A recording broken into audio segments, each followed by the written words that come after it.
Bueno, vamos a iniciar entonces. Tenemos con la ayuda de Dios el propósito de continuar la lectura del capítulo 30 del libro de Éxodo. Este es nuestro servicio número 86 del jueves 23 de mayo de 2024. Capítulo 30. Vamos a seguir a partir de los versículos 7 al 8.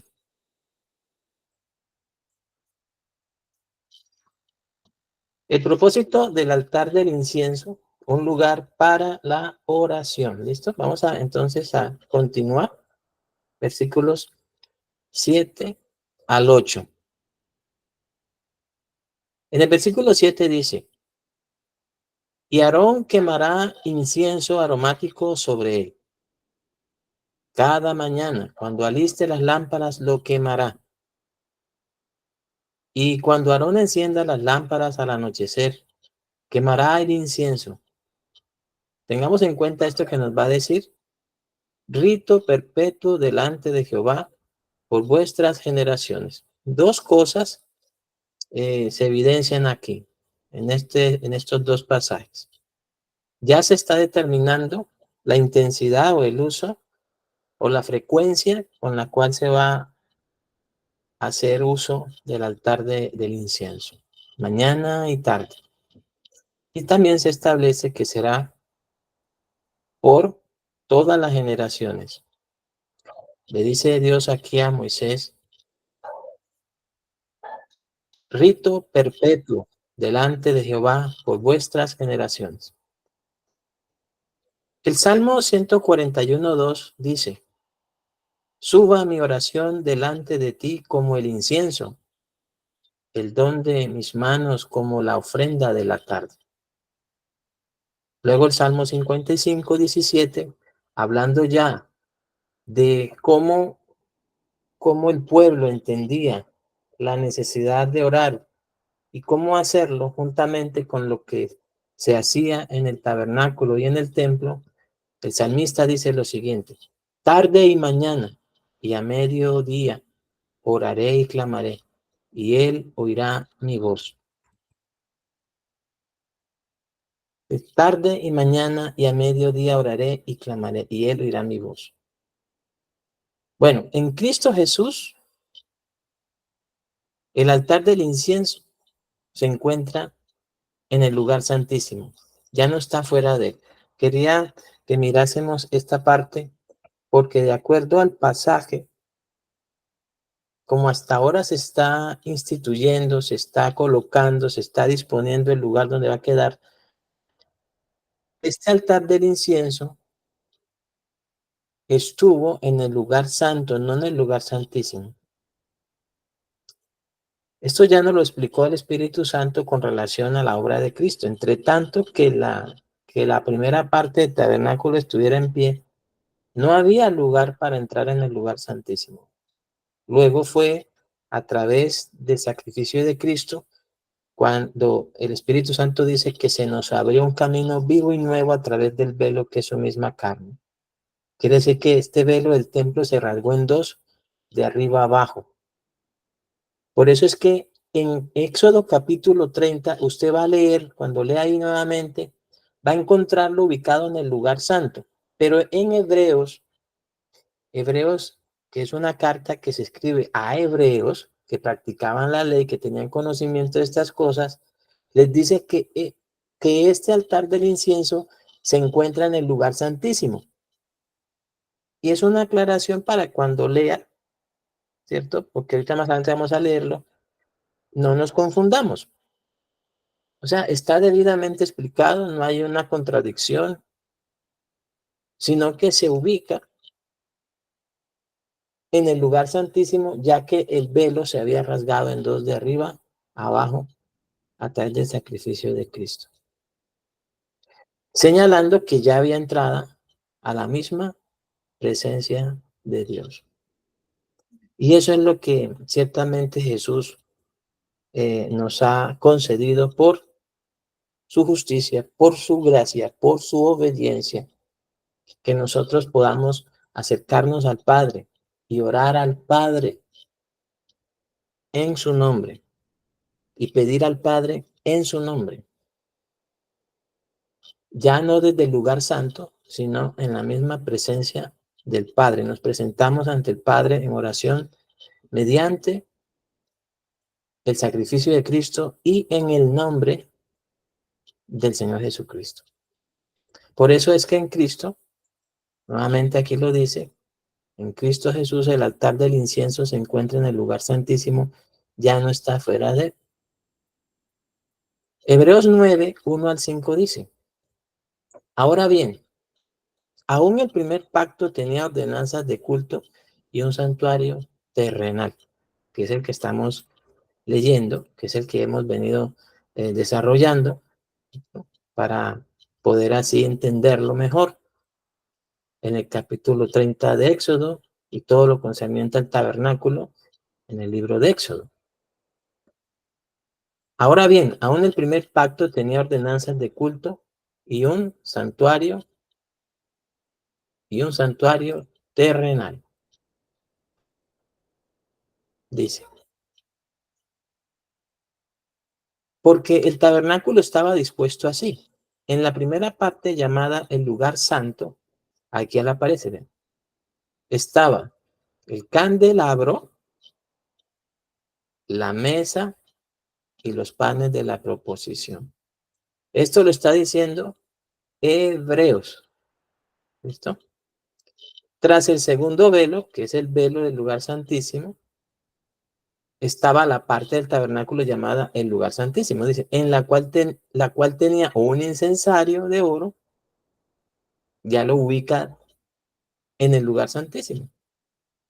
Dice, en el cual tenía un incensario de oro y el arca del pacto cubierta de oro por todas partes, en la que estaba una urna de oro que contenía el maná, la vara de Aarón que reverdeció y las tablas del pacto. Está claro, Hebreos lo explica, no hay necesidad de buscar significado, hay que comprenderlo, entenderlo y creerlo y vivirlo, porque es para vivirlo. Y sobre ellos los querubines de gloria que cubrían el propiciatorio, dice, de las cuales cosas no se puede ahora hablar en detalle. Hebreos 9, 11 al 12 dice, pero estando ya presente Cristo, sumo sacerdote de los bienes venideros, por el más amplio y más perfecto tabernáculo, no hecho de manos, es decir, no de esta creación, y no por sangre de machos cabríos, ni de becerros, sino por su propia sangre, entró una vez para siempre en el lugar santísimo, habiendo obtenido eterna redención. ¿Listo? Entonces, es muy trascendental que entendamos también, valga la redundancia, lo trascendente que es el altar del incienso. El altar del incienso, ese incienso aromático es ese servicio en oración que primeramente nuestro Señor Jesucristo ha hecho al Padre y está haciendo al Padre en favor nuestro. Y nosotros tenemos participación en ese servicio como intercesores, no como sumos sacerdotes, sino como un sacerdocio santo, como un real sacerdocio que sirve a Dios y ministra a Dios, no desde el lugar santo, sino desde el lugar santísimo, esto es desde la misma presencia del Padre. Allí entramos en el nombre de Jesús y mediante el sacrificio de Cristo y servimos a Dios y ministramos a Dios en intercesión. ¿Listo? Ahora vamos a ver un ejemplo de un sacerdote en el altar del incienso. En Lucas 1, 5 al 23 nos dice, hablando de que, como le dijo que eso era para sus generaciones, perpetuamente, un rito perpetuo por sus generaciones, hablando de las generaciones de Aarón, entonces vamos a ver aquí al papá de Juan Bautista. Entonces, Lucas 1, 5 al 23. Leyéndolo y estudiándolo, es muy importante que lo miremos, bien, bien hermoso este ejemplo, lo que sucede ahí también. Entonces, hablando de las generaciones, para que se cumpla lo dicho ahí en Éxodo Hubo en los días de Herodes, rey de Judea, un sacerdote llamado Zacarías. El nombre Zacarías quiere decir Dios ha recordado. Y para los israelitas era muy importante que Dios se acordase. Ahora, pues, esto es un atributo que se le da a Dios, pero Dios no se olvida. Lo que pasa es que como el ángel mismo le dice a Zacarías más adelante, todo lo que Dios ha prometido y toda respuesta de Dios a las oraciones se cumplen a su tiempo. Y esa es la manera correcta como uno debe hablar. No es que Dios haya olvidado de hacer algo, él no es hombre. La Biblia dice que Dios no es hombre para que mienta, ni hijo de hombre para que se arrepienta. Él, en cuanto al sacerdocio, el sumo sacerdocio de Cristo, juró el Señor y no se arrepentirá. Tú eres sacerdote para siempre, según el orden de Melquisedec. En cuanto a su propósito, desde antes de la fundación del mundo, ha estado trabajando en ello. Él no se ha olvidado de ello. No se ha olvidado Dios de sus promesas. Ahora, dice de la clase de Abías. Abías, descendiente de Aarón, significa Dios es su padre o Dios es mi padre. Y dice que su mujer era de las hijas de Aarón. Aarón significa iluminado. Si uno toma todo esto, pues Dios está cumpliendo las promesas dadas a Abraham, hablando acerca del Mesías, porque Dios prometió a Abraham juntar a todas las familias de la tierra para hacer Dios sobre ellos, para que ellos fueran su pueblo, para que ellos fueran sus hijos y él su padre, mediante la verdad del Evangelio. Nada, amados hermanos, nada de lo que está escrito en la Biblia es para llenar páginas, no está de relleno. Toda palabra, todo detalle, cualquier cosa, por pequeña que sea. El versículo más corto, dicen, Jesús lloró. Eso tiene un significado bastante profundo. O sea, cualquier cosa que digan las escrituras no se puede pasar por alto. ¿Por qué razón? Porque vean lo que pasa a continuación.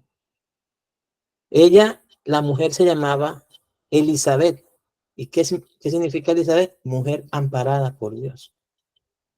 Mi Padre es el Señor. Él ha recordado, ¿sí? Él nos ha iluminado. Por Él estamos amparados. Ahora, hablando con respecto al rito perpetuo, en los tiempos de David, no vamos a leerlo todo, eso está en primer libro de Crónicas, capítulo 24, 7 al 18, no lo vamos a leer, solamente vamos a mencionar esta partecita. Después de David organizó todo el servicio del templo y David designó que la clase de Abías sería la octava clase, ¿sí? La octava clase. Voy a colocarlo aquí. Si usted lo encuentra ya, cuando usted quiera leerlo, algún día llegaremos ahí, algún día, si Dios lo permite. Y vamos a recordar esto. Entonces la octava le tocaba a Abías, la suerte. Y porque había de la primera hasta la 24ª, o sea, habían 24 turnos. El turno de Abías, que era el que estaba haciendo Zacarías, era el octavo. Recuerden, Abías. ¿Qué significa Abías?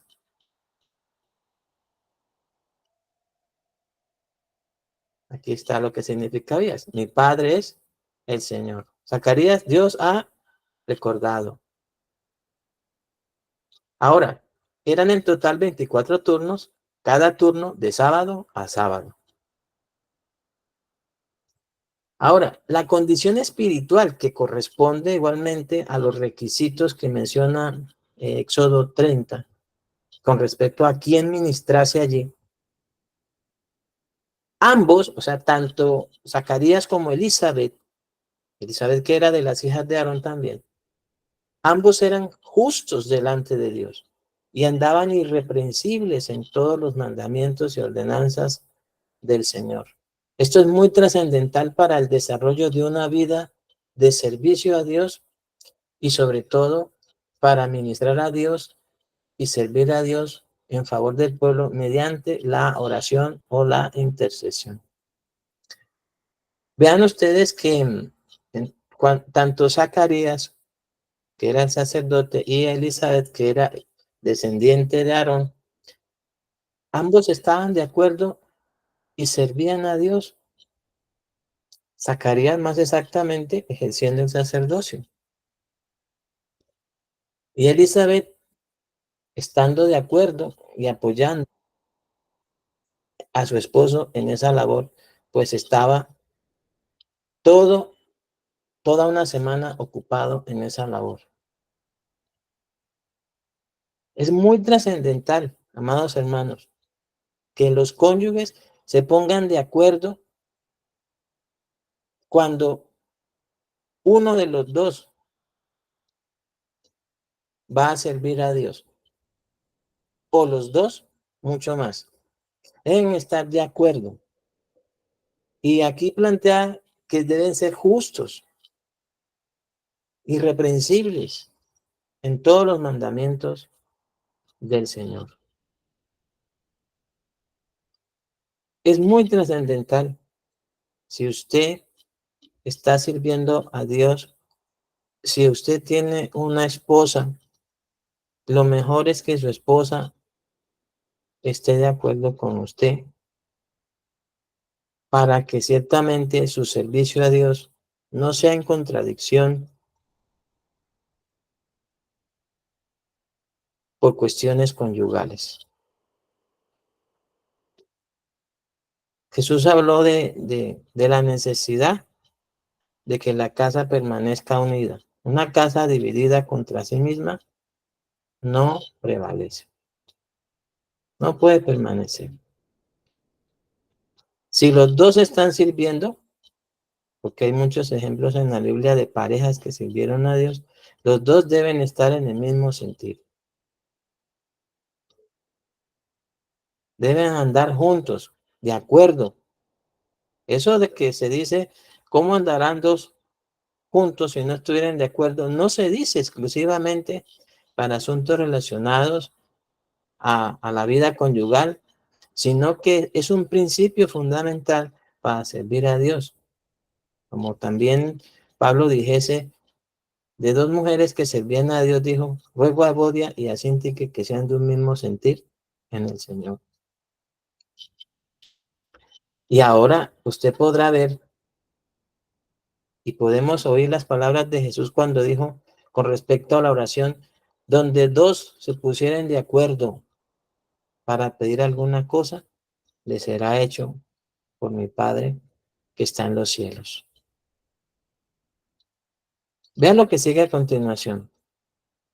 Su necesidad personal, que es algo que uno ve los intercesores, ve las personas orando, ve las personas sirviendo, ministrando a Dios, pero son también personas, no son comunes, porque ningún hijo de Dios es común.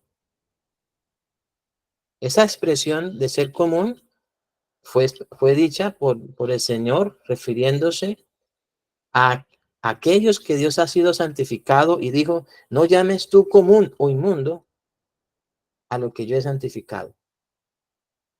Cuando le mostró la necesidad de predicar el evangelio a los gentiles, en especial se lo dijo al apóstol Pedro, que estaba en Job, a la hora sexta del día cuando vio esa visión.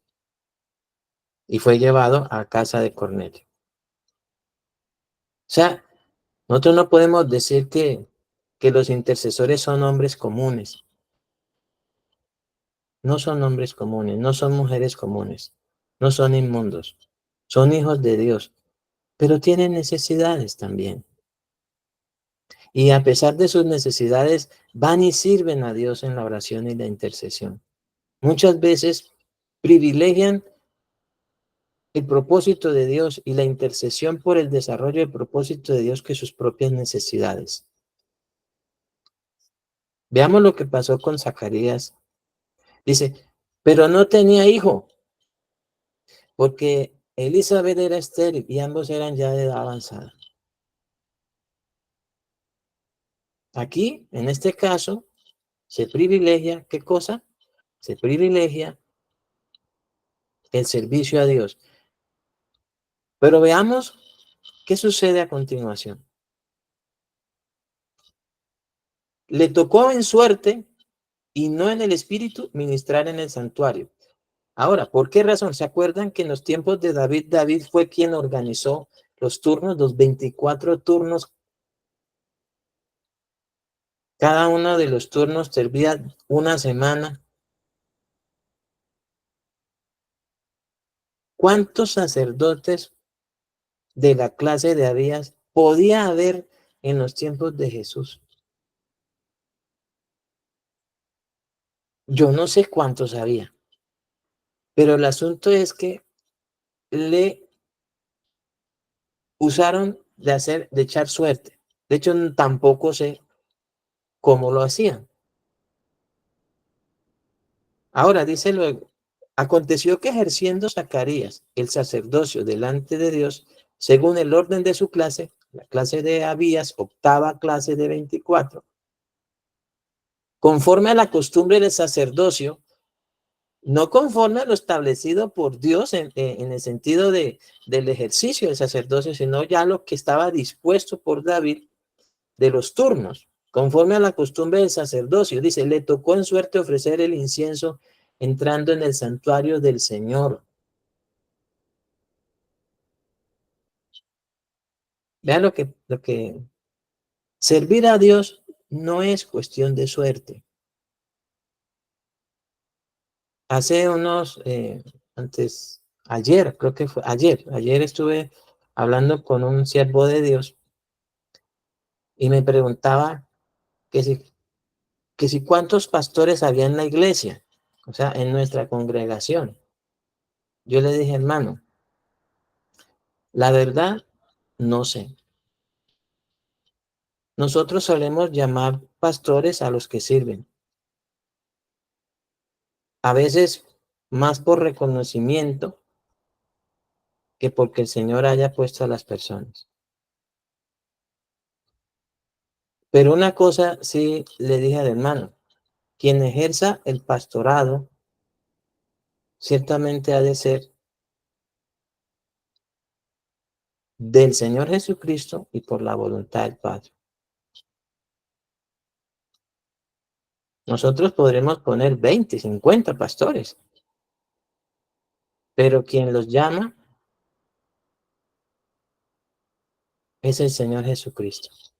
Él es el que establece de entre los miembros de su cuerpo, qué miembro de su cuerpo ejercerá como pastor, otro como evangelista, otro como apóstol, otro como maestro, otro como profeta, para que no sea ni de hombre, ni por hombre, como lo dijo el apóstol Pablo. No es una cuestión de suerte. Cuando murió el papá del hermano Andrés Páez, de la iglesia La Hermosa, en el sur de Bogotá, le dijeron a Andrés que él tomase el cargo de su papá, como si eso fuera una cuestión de, bueno, muerto su papá, tome el cargo de su papá usted.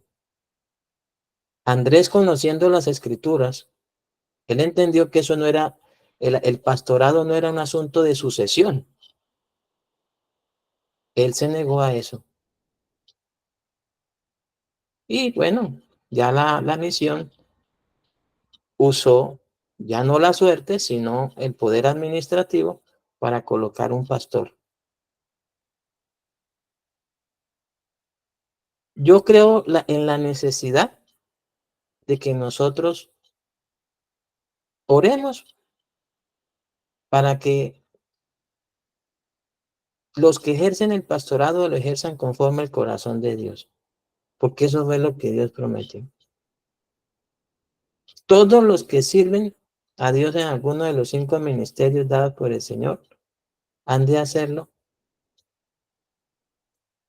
conforme al corazón de Dios. Y no es un asunto de suerte, ni de trayectoria, y hay que ser prudentes con eso. Le correspondió un gran privilegio al que accedió por suerte, pero que ciertamente ya tenía por ordenamiento. Pero debido a las reformas que hacían y a las adecuaciones que hacían para que todos sirvieran, les tocó echar suerte. Ahora, conforme a la ley y a la consagración, cumplían los requisitos, pero eran tantos que usaron la suerte. La última vez que se echó suerte sobre algo fue para elegir al sucesor de Judas. Esa fue la última vez que se menciona que se echara suerte, y sobre todo al inicio de la iglesia.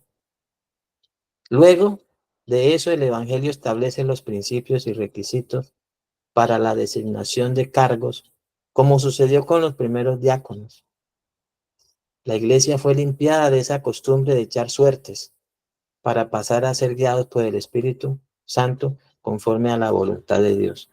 Servir a Dios en oración es un gran privilegio, no es una cuestión de suerte. De hecho, servir a Dios en oración, en la intercesión, es un gran privilegio. Y gracias a Dios por todos los que están intercediendo en las horas de la mañana, en nuestro servicio de oración de la mañana. Es un gran privilegio. Cada uno ora conforme la gracia, la sabiduría y el entendimiento que el Espíritu le ha revelado del amor del Padre, del amor de Jesús y de su palabra. Y están allí juiciosos, sin presumir que uno ore más que el otro o que ore mejor que el otro. Los que sirven en la intercesión tienen una característica y es la sencillez. Y el agradecido, los agradecidos que están con que Dios les haya dado ese gran privilegio de hacerlo. Y no desestiman ni menosprecian a sus hermanos porque oren de X o Y manera.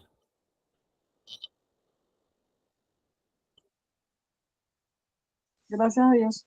Para Zacarías, por la gran cantidad de sacerdotes, fue una única oportunidad en toda su vida. Hoy día hay muchos que sirven a Dios en la oración y se presentan en favor del pueblo de Israel y en favor del pueblo gentil y en favor de la iglesia, y todos lo pueden hacer, todos tienen este gran privilegio, pero en para este varón, esto fue una ocasión única. Dice, y toda la multitud del pueblo estaba fuera orando a la hora del incienso.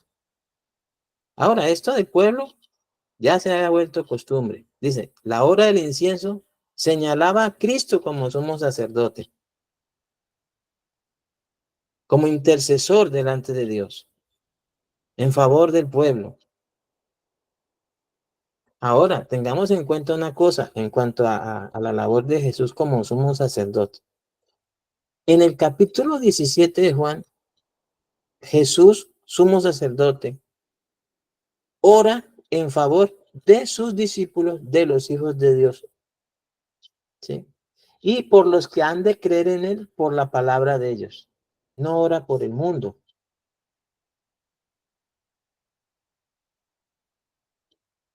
¿Sí? Ahora, durante el desarrollo de su ministerio, lo que hacía era, por ejemplo, en el caso de Pedro, oró por Pedro para que la fe de Pedro no faltara, porque Satanás ya lo había pedido para zarandear. Pero yo he orado por ti para que tu fe no falte. Oraba por sus discípulos. Intercedía por sus discípulos ante el Padre. En cuanto al sacrificio, cuando ya estaba en el sacrificio de la expiación, en la cruz dijo, Padre, perdónalos porque no saben lo que hacen por el pueblo de Israel.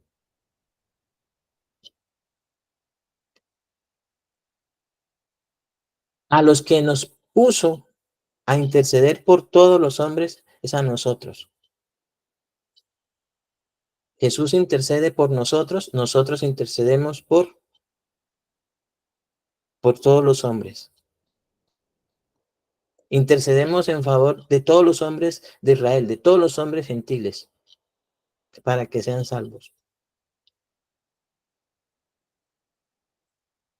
Porque Jesús en ninguna parte, como sumo sacerdote, intercede por el mundo. Dice, el asunto es que ya eso se había vuelto algo de costumbre y no por fe. Como bien lo dijo el Señor, este pueblo de labios me honra, aún yendo a orar como estaba establecido, pero su corazón estaba lejos. Y aparte de eso, oraban y oraban, pero Jesús también dice, ¿por qué me llaman Señor, Señor y no hacen lo que yo les digo? O sea, aquí dice sí que y toda la multitud del pueblo estaba afuera orando a la hora del incienso, pero a los hombres podemos engañar, a Dios no.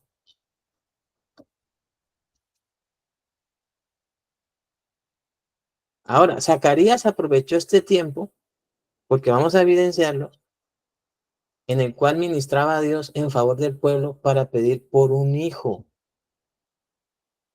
Vean, amados hermanos, por eso les decía, Dios no solo le responde su petición en favor del pueblo, porque él hizo su labor en favor del pueblo. Recuerde que él entraba ahí para orar por el pueblo, en favor del pueblo, y luego salir y bendecir al pueblo como Dios lo mandó por medio de Moisés, sino que le responde su propia petición y le involucra y compromete como respuesta a la petición por el pueblo.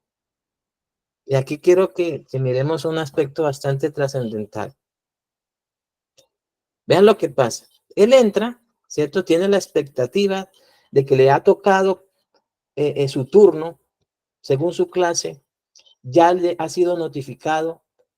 Yo creo que eso, el corazón de él, eso le podía estar palpitando muchísimo. O sea, tenía una gran expectativa de lo que sería esa semana de sábado a sábado allí, ministrando en el lugar del incienso. Mañana y tarde al entraba y por la salida bendecía al pueblo. El pueblo esperaba que saliera para bendecirlo, para que él lo bendijera. Pero a su vez él en su corazón tenía esa necesidad de, de que Dios le diese su hijo. Ya habían pasado mucho tiempo, pero hay una cosa que también debemos entender, que uno lo ve a lo largo de las escrituras, es que Dios designa ciertas personas en ciertos momentos, en cierto contexto de la vida de este mundo o de la historia, para cumplir a través de ellos sus promesas. Entonces, Zacarías, cuando fue notificado, mire, ya usted es el que va a ministrar esta semana. Él fue con su corazón, como ellos sabían que ellos tenían que llevar en su corazón al pueblo y presentar al pueblo ante Dios, pero también llevó su petición, el anhelo de su corazón, lo que tanto estaban pidiendo con su esposa durante mucho tiempo. Y como él no había tenido la oportunidad, no le había tocado en suerte hasta ese momento, yo creo que la expectativa fue bastante grande. Y la verdad es que uno debería, siempre que va a la oración, ir con expectativa de qué va a pasar en ese momento. Hay cosas que pasan entre tanto oramos. hay una persona que está designada para enseñar un domingo a la que se le asignó precisamente esa clase. ¿Qué pasa mientras oramos? ¿Qué sucede en nosotros, en nuestro espíritu, en nuestra alma, en todo nuestro ser? ¿Qué pasa en nuestro contexto? Porque uno siempre debe orar con expectativas. Y así fue como Zacarías entra a cumplir su turno, a cumplir su labor, su oficio como sacerdote, ahí en el altar del incienso, a ofrecer ese incienso aromático, que de hecho todos los que entraban y duraban ahí ministrando de sábado a sábado, ¿a qué salían oliendo? Salían oliendo a ese incienso aromático, ¿sí? O sea, pues donde pasaban, los identificaban, decían, uy, este hombre estuvo en el altar del incienso. Y qué hermoso es eso, porque ciertamente la persona que gusta de la presencia de Dios, hermano, esa persona se sabe que está en la presencia de Dios. Bueno, eso lo discierne la persona que es espíritu. Un hombre natural no entiende nada de eso. No entiende nada de eso, no sabe eso, no puede Amén. identificarlo. ¿Sí? Pero él entró con expectativas allí. ¿Qué pasaría? ¿Qué Dios le hablaría? ¿Qué le iba a hablar Dios? Entonces, Dios no solo le responde su petición en favor del pueblo, porque ahí le responde su petición porque le dice que su hijo será prácticamente Juan Bautista, el mensajero que sería enviado delante de la faz del Hijo de Dios. Le está respondiendo porque esa oración le hacía para expiación, para que Dios perdonase al pueblo, y Dios le dio la respuesta, y la respuesta se la dio involucrando la respuesta de él a la petición de Zacarías de darle un hijo. Yo sí, yo te voy a dar un hijo, le da un hijo, pero ese hijo sería dedicado y consagrado a Dios para cumplir el propósito de Dios. Usted y yo queremos que nuestras peticiones involucren el propósito de Dios. Si no queremos Amén. eso, Sí. Amén. de todas maneras, la respuesta de Dios siempre será en virtud de su propósito. Él nos responderá a nuestras peticiones si éstas están conforme a su propósito, conforme a su voluntad. En nuestras peticiones deben comprometer que esa respuesta a la petición, eso que estamos pidiendo, lo comprometamos e involucremos en el propósito de Dios. Por eso es que Juan dice, si pedimos alguna cosa conforme a su voluntad, Él nos oye. Y si sabemos que nos oye, tendremos las peticiones que le habremos hecho. Y Jesús dijo, precisamente nuestro Señor dijo, que para que recibamos lo que pidamos, para que todo lo que pidamos lo recibamos, cualquier cosa que pidamos la recibiremos de Él, dijo el Espíritu Santo, si hacemos las cosas que son agradables delante de Él. Y Jesús dijo, si permanecen en mí y mis palabras permanecen en vosotros. Definitivamente, el desarrollo de una vida de oración, nuestras peticiones, necesariamente tendrán que ser conforme al propósito y a la voluntad de Dios para que sean respondidas. Y eso ya está definido, ya está claro, ya está dicho por el Espíritu Santo, por el Padre, por su Hijo, por los profetas, por los apóstoles. Eso no lo constituye ni lo establece un pastor evangélico. El pastor evangélico lo que tiene que hacer, como en mi lugar, es enseñar eso al pueblo. Creámoslo de todo corazón. Ahora, no, yo no sabía eso. Puede soler que alguien diga, yo no sabía eso, que todo tiene que ser, sí, todo tiene que ser para allá. Todo, absolutamente. Si alguna cosa pidiéremos, si alguna cosa necesitáremos, debe involucrar, debe comprometerse con la respuesta de Dios a la salvación de los hombres y todo lo que tiene que ver con el desarrollo de la obra del ministerio. Y eso lo muestra el desarrollo de la Biblia. O sea, toda la Biblia, en cuanto al propósito de Dios, muestra que todas las peticiones que los hombres hicieron a su tiempo se cumplieron conforme el propósito de Dios y la voluntad de Dios. El asunto es que si estamos dispuestos a cambiar nuestra manera de orar, que ya no oremos pensando para nosotros, sino para el propósito de Dios. En cualquier cosa que pidamos, eso que estamos pidiendo, por muy, de pronto digamos, por muy pequeña que sea, cómo esa pequeña cosa que estamos pidiendo va a influir grandemente en el desarrollo de la voluntad de Dios para salvación para muchos.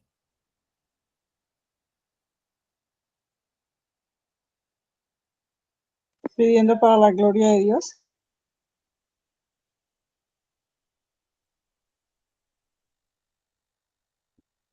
¿Cómo, hermana Gloria? Confirmando que pues lo que se pide es para la gloria de Dios. Todo, mire, cualquier cosa que se pida, cualquier cosa. Más adelante seguiremos, si Dios lo quiere, mañana vamos a continuar mirando lo que pasó con Zacarías allí en el altar del incienso. Muchas gracias, amados hermanos, por venir. No se vayan, esperen un momento. Tomo el registro para que queden ahí listos ya, con la ayuda de Dios en el registro de asistencia. Listo, ya quedaron. Oremos. Padre, en el nombre de tu amado Hijo, nuestro Señor Jesucristo, concédenos entender y comprender la trascendencia de una vida de oración regida completamente a que todo lo que pidamos, todos los anhelos y los deseos y peticiones de nuestros corazones se involucren y se comprometan en el desarrollo de la obra del ministerio. Se involucren y se comprometan en tu buena voluntad, según tu voluntad, para alabanza de la gloria de tu gracia y progreso del evangelio. No solamente que demos gracias,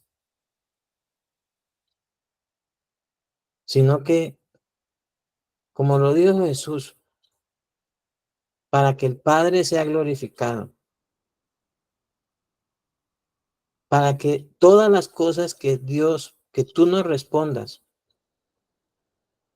a su tiempo, conforme a tu voluntad y tu sabiduría, sean útiles para el desarrollo de tu propósito y progreso del evangelio. En el nombre de Jesús. Por muy pequeña que sea, por muy grande que sea la petición o lo que se esté pidiendo, comprendamos y entendamos la necesidad de que sea conforme a tu voluntad. En el nombre de Jesús. Amén. Amén. Amén. Amén. Amén. Amén, mi pastor. Amén. Amén. Que tengan buena noche, descansen, si Dios quiere, nos vemos mañana ahí en el altar del incienso. Amén. Dios me lo bendiga. Buenas noches, Amados a todos mis hermanos. Bendiciones Para todos mis hermanos. Jesucristo Buenas en sus noches. corazones. Bendecida Nos noche. Dios los bendiga. Para todos. Todos mis amores. Pasen buena noche, Dios les guarde.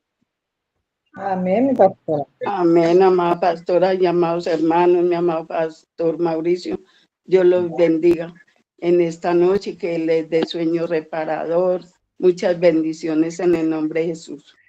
Gracias, mi hermana Clotilde. Sí, Que hermana. tengan buena noche.